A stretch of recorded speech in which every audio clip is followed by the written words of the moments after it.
बिस्मिल्लाहिर्रहमानिर्रहीम अस्सलाम वालेकुम दोस्तों, तुम देखते पे लुडन पंजाब टीवी ते मैं तुहाडा मेज़बान मोहम्मद अहमद। सब तो पहले जनाब अपने चैनल लुडन पंजाब नूं करना है सब्सक्राइब और बैल आइकॉन करना है प्रेस ताकि मेरी आने वाली अच्छी और बेहतरीन वीडियो जनाब मेरे वीर वेखन। सब तो पहले जनाब वीरां वास्ते अज एक अल्लाह के सोहने हबीब दे सदके नाल जनाब बड़ा खूबसूरत दाना लैके आए और घरेलू गां है।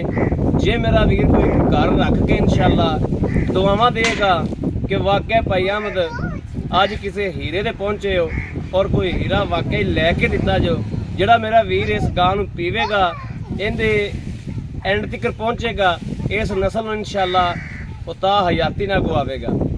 कि मैं तो हुण उत्ते आया सारियां गल्लां बातां सुनियां ने और इस गां नूं अगे वेखदे भी रहे हैं, चविंदी नूं भी वेखदे रहे हैं। पिछले सूबे भी जनाब इन्हां नूं पैसे ठीक ठाक लवाए सन लेकिन इन्हां नहीं दित्ती सी। हुण जनाब आदे वीरां नूं तसल्ली कराने गां दी, आप खुद तसल्ली करावागा एक एक चीज़ दी। बाकी मेरे वीर वेखदे पे जनाब सूई नूं कोई 2-4 घंटे हो गए ने, ए मेरे वीरां दे सामने खलोती है। ये बाद च आपां तसल्ली करने मालक कोलों भी कदों सूई है। बाकी दित्ती भी 2500 गां बड़ी माशाल्लाह नस्लदार है, दुध नॉर्मल खुराक ते माशाल्लाह चंगा करदी है। ए तसल्लियां करनियां ने, लैने देने नसीब की गल है। लैनी मेरे उस वीर ने जिंदे नसीब च होवेगी। बाकी इंशाअल्लाह जानवर दे विच जनाब कोई भी ये बच्चे पर जनाब थोड़ा जिहा करदी पई है। बाकी चो के विखावांगे, लत्त छत्त जिहड़ी वो बिल्कुल नहीं मारेगी। बड़ा छड्डिया जो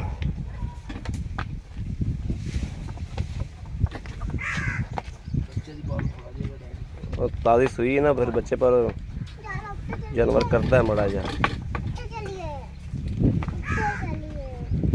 है जनाब मेरे वीर तसल्ली कर लेनी।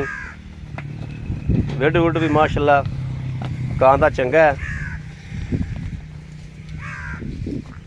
डोरा भी जनाब वेखना है माशाल्लाह और थान भी मुठ मुठ दा बड़ा सोहना। दूसरा सूबा सुई है, पहले सूबे जनाब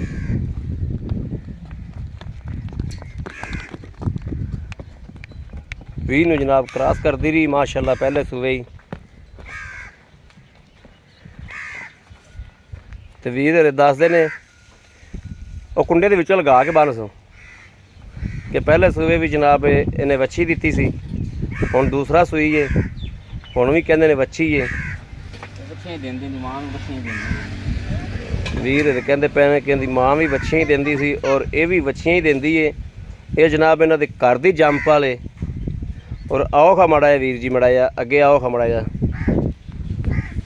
अस्सलाम वालेकुम जी, क्या हाल है भाई जी?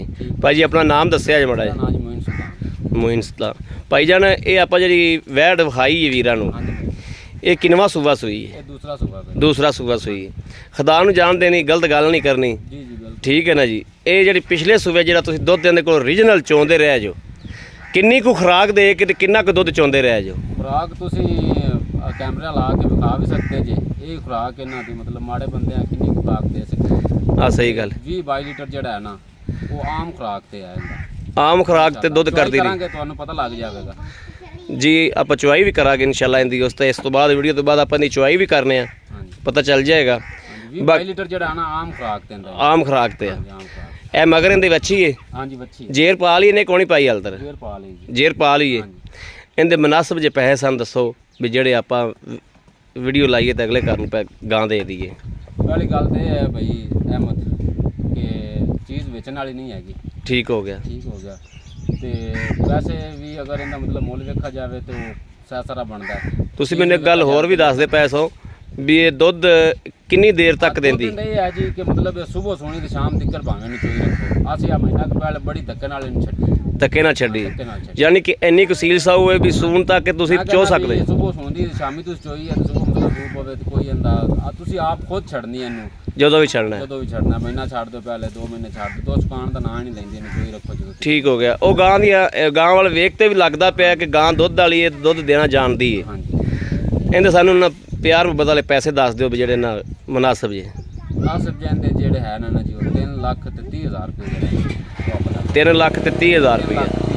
ਇਹ ਵੀ ਮਤਲਬ ਮਜਬੂਰੀ ਹੈ, ਵੇਚਦੇ ਪਏ ਹਾਂ। ਜੇਕਰ ਦੇਖਿਆ ਜਾਵੇ ਚੀਜ਼ ਨੂੰ ਤੇ ਪੈਸੇ ਬਹੁਤ ਬੜੇ ਨੇ ਜੇਕਰ ਚੀਜ਼ ਨੂੰ ਦੇਖਿਆ ਜਾਵੇ। ਲੇਕਿਨ ਜਿਹੜਾ 3,30,000 ਰੁਪਏ ਆਪਾਂ ਫਾਈਨ ਲੈਂਦਾ ਰੇਟ ਹੈ ਜਿਹੜਾ ਲੈਣਾ ਠੀਕ ਹੋ ਗਿਆ। 3,30,000 ਜੇਕਰ ਆਪਣਾ ਕੋਈ ਵੀਰ ਆਪਣਾ ਪੰਧ ਕਰਦਾ ਹੈ, ਕੋਈ ਆਂਦਾ ਜਿਹੜਾ ਵੀ ਕੋਈ ਭਰਾ ਆਵੇਗਾ ਹਾਂਜੀ ਇਨਸ਼ਾਅੱਲਾ ਉਹਦੇ ਨਾਲ ਪਿਆਰ ਮੁਹੱਬਤ ਅਖਲਾਕ ਕਰਾਂਗੇ, ਜ਼ਰੂਰ ਕਰਾਂਗੇ ਜੀ। ਠੀਕ ਹੋ ਗਿਆ। ਕਸਰ ਕੋਈ ਨਹੀਂ ਛੱਡੀ, ਲੇਕਿਨ ਜਿਹੜਾ ਭਰਾ ਚੱਲ ਕੇ ਆਣਾ ਹੈ ਜਿੱਥੋਂ ਵੀ ਆਣਾ ਉਹਨੇ ਜੀ ਬਿਲਕੁਲ ਠੀਕ ਹੋ ਗਿਆ ਮੁਹੱਬਤ ਇਨਸ਼ਾਅੱਲਾ ਜ਼ਰੂਰ ਜੀ, ਬਿਲਕੁਲ ਬੜੀ ਸੋਹਣੀ ਗੱਲ ਹੈ ਮਾਸ਼ਾਅੱਲਾ। ਲਓ ਜੀ ਮੇਰੇ ਵੀਰ ਵੇਖਦੇ ਪਏ ਨੇ ਕਿ ਇਨਸ਼ਾਅੱਲਾ ਅੱਲਾ ਦੇ ਹੁਕਮ ਨਾਲ ਬਾਕੀ ਹੁੰਦੀ ਉਹ ਹੈ ਜੋ ਮੇਰੀ ਅੱਲਾਹ ਤਾਲਾ ਦੀ ਜ਼ਾਤ ਚਾਹੁੰਦੀ ਹੈ। ਇਨਸਾਨ ਦੀ ਤਾਂ ਕੋਸ਼ਿਸ਼ ਹੁੰਦੀ ਹੈ ਤੇ ਇਨਸਾਨ ਆਦਮੀ ਨੂੰ ਅੱਛਾ ਹੀ ਕਰਦਾ ਹੈ, ਲੇਕਿਨ ਜਿਹੜੀ ਗਾਂ ਦੀ ਨਿਸਬਤ ਹੈ, ਗਾਂ ਦੀ ਨਸਲ ਜ਼ਾਤ ਹੈ, ਗਾਂ ਜਿਸ ਕਿਲੇ ਤੇ ਖਲੀ ਹੈ, ਜਿਵੇਂ ਦਾ ਤੌਰ ਤਰੀਕਾ ਹੈ ਜਨਾਬ, ਗਾਂ ਮਾਸ਼ਾਅੱਲਾ ਮੇਰੇ ਕਿਸੇ ਵੀਰ ਕੋਲੇ ਭਰਾ ਕੋਲੇ ਸਾਡੇ ਕੋਲ 17 ਸੂਬੇ ਸੂਈ ਹੈ। ਇਹਦੀ ਮਾਂ ਕਿੰਨੇ ਸੂਵੇ? 17 ਸੂਬੇ 17 ਸੂਏ ਸੂਈ ਹੈ। ਆ ਸਾਰਾ ਪਰਿਵਾਰ ਉਹਦੇ ਵਿੱਚੋਂ ਹੀ ਤਕਰੀਬਨ ਜਿਹੜਾ ਹੈ ਠੀਕ ਹੋ ਗਿਆ। ਅਜੇ 17 ਤੋਂ ਮਤਲਬ ਉਦੋਂ ਵੀ ਇੰਜ ਵਕਦੀ ਸੀ ਕਿ ਉਹਨੂੰ 2-3 ਦਿਨ ਪਹਿਲੇ ਵਿਚਾਰੇ ਕੋਲ ਨਾ ਮਤਲਬ ਖਲੋਤਾ ਜਾਂਦਾ ਸੀ ਨਾ ਬੈਠਾ ਜਾਂਦਾ ਸੀ, ਇੰਨੀ ਵਕਦੀ ਸੀ ਉਹ। ਵਕਦੀ ਸੀ ਮਾਸ਼ਾਅੱਲਾ ਮਾਸ਼ਾਅੱਲਾ ਮਾਸ਼ਾਅੱਲਾ। ਬਾਕੀ ਜਨਾਬ ਨਸਲ ਚੰਗੀ ਹੈ। ਜਿਹੜਾ ਮੇਰਾ ਵੀਰ ਇਨਸ਼ਾਅੱਲਾ ਗਾਂ ਲੈ ਜਾਏਗਾ ਅੱਲਾ ਦੇ ਹੁਕਮ ਨਾਲ ਸਦਕੇ ਉਸ ਮੇਰੇ ਮਦੀਨੇ ਆਏ ਦੇ ਇਨਸ਼ਾਅੱਲਾ, ਜੇ ਉਹ ਨਾ ਕਵੇ ਭਾਈ ਅਹਿਮਦ ਦੇ ਨਾਲ ਦਾ ਡੰਗਰ ਸਾਨੂੰ ਹੋਰ ਕੱਢ ਕੇ ਦਿਓ, ਬੜੇ ਜਿਹੜੀਆਂ ਗਾਵਾਂ ਨੇ ਉਹਨਾਂ ਦੇ ਵਿਸੇਰੇ ਚ ਇਨਸ਼ਾਅੱਲਾ ਇਹਨੂੰ ਖੁਰਾਕ ਹੋਵੇ ਤਾਂ ਉਹਦੇ ਵਿਸੇਰੇ ਚ ਮਾਰੇਗੀ। ਦੁੱਧ ਮੈਨੂੰ ਭਾਈ ਇਹ ਦੱਸਦੇ ਨੇ ਕਿ ਮਾਸ਼ਾਅੱਲਾ ਅਸਲ ਦੁੱਧ ਹੀ ਤੇ ਡੰਗਰ ਕੋਲ ਲੈਣਾ ਹੁੰਦਾ ਜੀ। ਦੁੱਧ ਵਾਲੇ ਪਾਸੋਂ ਮਾਸ਼ਾਅੱਲਾ ਨਹਿਰ ਹੈ, ਵੈਸੇ ਵੀ ਮਾਸ਼ਾਅੱਲਾ ਖਲੋਤੀ ਵੀ ਸੋਹਣੀ ਲੱਗਦੀ ਏ। ਇਹੋ ਗਾਂ ਜਨਾਬ ਇਹ ਸੂਈ ਖਲੋਤੀ ਹੁਣ ਨਵਾਈ ਧਵਾਈ ਹੁੰਦੀ ਤੇ ਜਨਾਬ ਇਹਦੀ ਕੋਈ ਗੱਲਬਾਤ ਹੀ ਹੋਰ ਹੋਣੀ ਸੀ। ਇਹ ਜਨਾਬ ਪਿੱਛੇ ਮੇਰਾ ਵੀਰ ਭਾਵੇਂ ਪੈਰ ਰੱਖ ਕੇ ਜਨਾਬ ਗਾਂ ਦੀ ਕੰਡ ਤੇ ਚੜ ਜਾਣ, ਇੰਨਾ ਮਾਸ਼ਾਅੱਲਾ ਪਿੱਛੋਂ ਬਾਹਰ ਕੱਢੀ ਫਿਰਦੀ। ਬਾਕੀ ਇਹ ਥਣ ਮੇਰੇ ਵੀਰ ਵੇਖ ਲੈਣ, ਪਿਛਲੇ ਥਣ ਜ਼ਰੂਰਤ ਜ਼ਰੂਰ ਹੈ ਨੇ, ਲੇਕਿਨ ਦੁੱਧ ਵਾਲੇ ਪਾਸੋਂ ਮਾਸ਼ਾਅੱਲਾ ਕੋਈ ਕਸਰ ਕੁਸਰ ਨਹੀਂ ਹੈ। ਹਾਂਜੀ ਚਵਾਈ ਆਪਾਂ ਹੁਣ ਚੋਵਾਂਗੇ ਇਨਸ਼ਾਅੱਲਾ। ਹਾਂ ਕਿਸੇ ਵੀ ਵੀਰ ਭਰਾ ਨੂੰ ਪਸੰਦ ਹੋਵੇ ਔਰ ਰਾਬਤਾ ਕਰੇ 0307 00 15 881 0307 00 15 881। ਇਹਨਾਂ 'ਤੇ ਜਨਾਬ ਵਟਸਐਪ ਵੀ ਹੈ ਸਾਡਾ ਔਰ ਰਾਬਤਾ ਵੀ ਜਨਾਬ 24 ਘੰਟੇ ਇਸ ਨੰਬਰ ਤੇ ਮੇਰੇ ਵੀਰ ਕਰ ਸਕਦੇ ਨੇ। ਬਾਕੀ ਉਮੀਦ ਕਰਾਂਗੇ ਸਾਡੀ ਅੱਜ ਵਾਲੀ ਵੀਡੀਓ ਮੇਰੇ ਵੀਰਾਂ ਨੂੰ ਪਸੰਦ ਆਵੇਗੀ। ਪਸੰਦ ਆਵੇ ਕਮੈਂਟ ਲਾਈਕ ਸ਼ੇਅਰ ਆਪਣੇ ਵੀਰ ਨੂੰ ਜ਼ਰੂਰ ਕਰਦਾ ਰਹਿਣਾ ਤਾਂ ਕਿ ਤੁਹਾਡਾ ਵੀਰ ਤੁਹਾਡੇ ਵਾਸਤੇ ਬਾਹਰ ਫੇਰ ਕੇ ਅੱਛੇ ਤੋਂ ਅੱਛਾ ਜਾਨਵਰ ਲੈ ਕੇ ਹਾਜ਼ਰ ਹੁੰਦਾ ਰਹੇ। ਬਾਕੀ ਇਸ ਵੀਡੀਓ ਤੋਂ ਆਪਣੇ ਵੀਰ ਨੂੰ ਦੇਣੀ ਇਜਾਜ਼ਤ। ਅੱਲਾ ਨਿਗਹਿਬਾਨ। ਪਾਕਿਸਤਾਨ ਜ਼ਿੰਦਾਬਾਦ।